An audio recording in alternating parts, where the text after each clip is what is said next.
Yeah, I mean, tough one. Credit to Oregon, but it's kind of a microcosm of our year. We weren't just not mentally tough enough and physically tough enough to, and me coaching, like we just found ways to not win close games this year, and it's just something that I gotta really look at. I gotta watch, all these films again, throughout the off season and figure out what we got to do. We gotta obviously got to recruit at a high level. We got to talk with these guys and see who's coming back. And then we got to get into the weight room. After going through this, Big Ten schedule and not just the travel, but like just the physicality of the teams and the style of play. We got to hit the weight room and we got to get a lot stronger there. And just all as a program as a whole, we gotta continue to build and get a little bit better, but we have to get a lot tougher, to win some of these close games. Questions? Hey, Coach, obviously the game just ended, but what was it about Nate Biddle that was just so tough? I mean, in the first half and then at the end, you just felt that he just kept going at you guys. It was. I mean, we didn't like the beginning of the game. He scored 9 straight points on us. And yeah, at some point you got to guard him. And Was it his just size? I mean, obviously he's a 7-footer. No, because I mean with Frank was skill. guarding him. Frank's just as big and fat and athletic. We just got to guard him. We just have to have more awareness, and he got going just kind of like, Chibuzo did the other night. When a guy hits, 4 or 5 straight shots, like at some point somebody's got to step up and guard him. Then just your thoughts on just how your team responded with all that being said. It's a tie game at the end, Yeah. and it felt like the fans were into this one. And just what was your thoughts on just kind of how your team responded?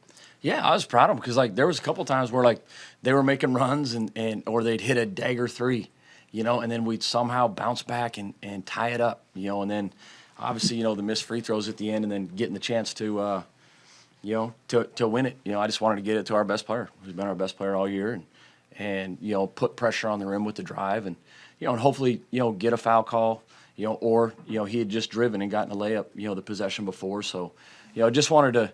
I didn't want to settle for a jump shot. Like I wanted to put pressure on the paint. And then just your thoughts on the OT. It felt like you guys had momentum, tied it up, going there, and then in OT everything just changed. What happened in that overtime period? Yeah, they kind of got it to, they got a 2-point lead, then a 4-point lead, then we miss a shot, and then it's at 6, and now it's a 2-possession game, and we ran a couple plays and had some open threes, and we didn't shoot them, and we drove, into the paint when we were trying to get threes when it was a 2-possession game. But at the end of the day, like I said, you got to give, Oregon credit, and they did what they had to do to win the game, and we didn't. Any positives to take from today? No. Maybe a weird question, but is the season over, or is there a chance that there could be something postseason? No, it's over. Okay. And then what's on your schedule here for the next week or so? Recruiting, and then talking with the guys that can return, and other than that, recruiting. You mentioned getting tougher next year. What does that look like? How can you paint us a picture? Obviously, because you mentioned it's not just size and having big guys. What does it look like for you to have a tougher team? Yeah, it is that though too. Like we got to get in the weight room and we have some young guys. Like Zoom's young, but he's got a great body. I'm not worried about him. Because he's a strong kid right now. But now just working on whether it's speed, agility with all of our players, especially our guards. We got to guard better. At the 3 spots, and be able to keep guys in front of us, and when you keep them in front, like Bamba today, they just went to him in the second half and he just bulldozed our guards, and drew fouls or got to the rim and scored, and that's where the weight room comes in. That's where some leg strength and being able to hold your ground, and walling up, and things like that, which the best teams in this league do, and we'll get there, because Makai, those guys are young too. And so, just another, year, especially 6-7 months in the weight room, and then we got to continue to recruit size and we got to get talent. We got to get a lot more fast twitch. We got to get a lot more athletic and longer. I think that's where we kind of got exposed a lot. And it got hard for us to to get stops because of that this year. Danny, what were your expectations coming into this season? I know you said like a week ago that you knew it was going to be tough, but what exactly did you think? Probably more than 13 wins, or did you think that was possible? I know you got rid of the Gonzaga series to try and lighten the load a little bit, but what were your expectations? Yeah, I didn't, from a win-loss standpoint, I didn't really have it. Like, once I knew, like I said, when I took this job, I knew what I was taking. I knew what I was in for. I knew year one was going to be hard. There was only so many Big Ten level players that were going to be able to come to Seattle, in April and May, and you hit on some recruits and you miss on some recruits, and and we just needed more consistent play, across the board, and I needed to do a better job because this group never, for whatever reason, I don't know if it was a care factor from a couple of the players or whatnot, but like we just weren't all in, connected like the teams I've had in the past and the great teams in this league. Like it's too hard to not be, connected and have that synergy as a team. So that's one of the things recruiting that I've told my assistants that's non-negotiable. I don't care how good a player, if he's not in it, for the right reasons, don't come here and don't recruit him here or they're not going to be here. Now, look like a lot of these guys you had, sufficient skills and a lot of things that they did. But the one thing that kind of stuck out to me was they seemed kind of passive at times. I mean, they just weren't reckless and like you almost have to be at times and be a bully out on the floor. Mm-hmm. Like, who are you talking about specifically? Oh, I just look at the faces of some of these guys and they just, you don't see much emotion in them. They're playing hard. Yeah. But they don't look like they're. That's a good point because that's one thing too. Like, and we have a couple and I wouldn't say like low energy guys, but like non-emotional guys. Yeah. And it doesn't mean that they don't have that inside fire. Like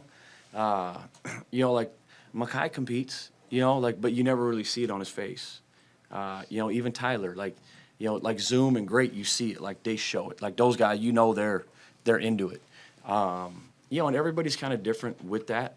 But I wouldn't say, like you said, I don't know. You'd have to ask them on the passive part. But Yeah. Well, the example I'd use is, and it's not Zoom, but Zoom took an elbow to the chest that from where we could see it, it was such a blatant foul, and he got called for it. And, so here are the Oregon Oh, yeah. guys, playing kind of, a little over the top. And that's, I think, the whole way the Big Ten plays. They get away with a lot. And that's what I'm saying. That's where we have to get to. Yeah. Like TJ Bomb, like he's going to impose some force on you, and he's going to hit you. Even if you take an offensive foul, he's going to make sure it hurts. And that's the kind of force that we need to get. Yeah. Just with Zoom, I don't call Zoom a point. I just call him a guard. And I think one of the things that you really lacked this year was a true point guard, especially towards the end of the game. How much different does, next year look with JJ, who you think's the best high school point guard in the country? Yeah, and I think, I think JJ's terrific. But like I said, I also think you have to have 2 and probably 3 ball handling guards. Like Oregon, Barthélemy, Shellstad, even Bamba. Like they can put the ball in any one of those guys' hands, and that's where we have to get to. And Zoom's more than capable of playing point. He's also really good off the ball too, curling and being a ball screen player because most of his stuff comes out of ball screen. Most of his points like driving downhill, and but he's going to make Zoom's going to make a big jump. I think he'll make because he cares. It's important to him. And usually between your freshman sophomore year, that's the biggest jump you make as a player. And I'm excited. Like I literally just met with Zoom in my office right after the game, and like I said, I know he cares, which is step one in us getting better as a program. Danny, you talked about the inability to close out games. Would you attribute that to, Kim's question, not having a true point guard, a little bit of everything you've kind of talked about so far today? Yeah, probably. Probably, just, having control or just having like a end of clock guy that can just really get a shot, shoot step back threes. Like, Shellstad, I don't know what his number was. I didn't care to look at the stats, but, he didn't play as well as good of a player he is. He's completely just won about 5 or 6 games for him with big shots. And, we got fortunate. We did a pretty good job guarding him, and making it hard. but like that's the threat you need at the end of a clock, or at the end of a game where somebody's going to double team you and they're getting somebody a shot. And that was one thing that we did kind of lack. And like I said, losing so many close games, it's hard to, it's just hard to take, because in my 5 previous years, I was one of the top in the country in winning close games. If not, I don't even know. Like I had people. I don't look at that stuff, but I've heard that many times. And when I look at the games, like I had great point guard play that made great decisions, not just scoring. If they needed a bucket, yeah, but also getting Raekwon Battle a shot and he makes it, yeah. But you have to have those guys that can close games. You mentioned getting the knee with some of the rest of the team this coming week. Mm-hmm. Do you feel like most of the core is going to be back? Do you have a strong sense of who will be I back? have no idea, to be honest. Like I've had conversations with someone, and they all, yeah. I mean, they're they say the right things, and they they love being a Husky, and so we'll see. I hope so. Specifically with 2 guys, Frank and Chris. Obviously, we didn't see Chris at all this season. Frank, we know what the status was. Do you expect both of them back? Do you have a sense that either of them could come back? I haven't had a chance to meet with Chris yet. But Frank, Frank's, I met with him, and I know he loves it here. And that's, like I said, you can ask him, but I don't want to speak for anybody. You mentioned Zoom. You talked to him in your office, and he's got that intensity. He's only a freshman. Is it unfair to put the expectation on him next year for him to take this team on his back and kind of be the Pied Piper? No, I don't want to like put that on anybody. Because it's unfair. You have to play your way into that role.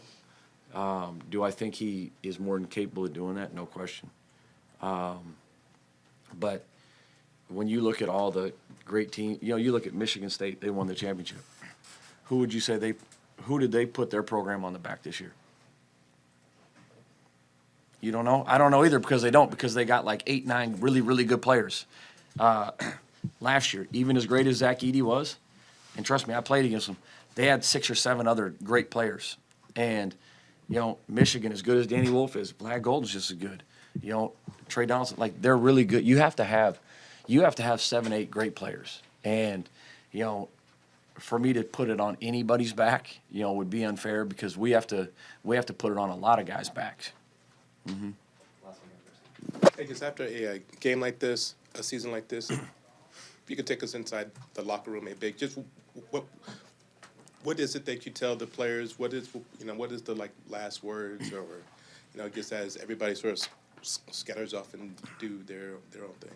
Yeah, just told the seniors thanks, and it sucks, but like that's the last time that group's going to be together in the locker room. And a couple of them, might be the last time they ever play basketball. You never know. And so, but I told them, the one thing is, that we all know being older, but like the harder you work, the better things going to happen for you. And if you don't work, don't expect good results. Whether it's as a father, whether it's in a cubicle, whether it's working at a bank, whether they want to continue to play, like now you're in the real world, now it's cutthroat. And you got to compete, and it's different than being a student athlete. I went through, like, you're entitled as a student athlete. Like, everybody's cheering for you when it's going good, and and now real life, like, and I tell them, like, nobody cares now. You might be playing in Finland, you might be working at U.S. Bank or Wells Fargo, I don't know. But at the end of the day, they don't care if you shot it well. They don't care what you did. If you're not producing, you're not going to have that job long. And, so just, reinforcing it, like, whatever they do, man, just work. Work hard, be a good person, which, our guys, we had great guys. We really did. People, and we're going to continue to recruit those kind of high character guys. Thanks, Coach.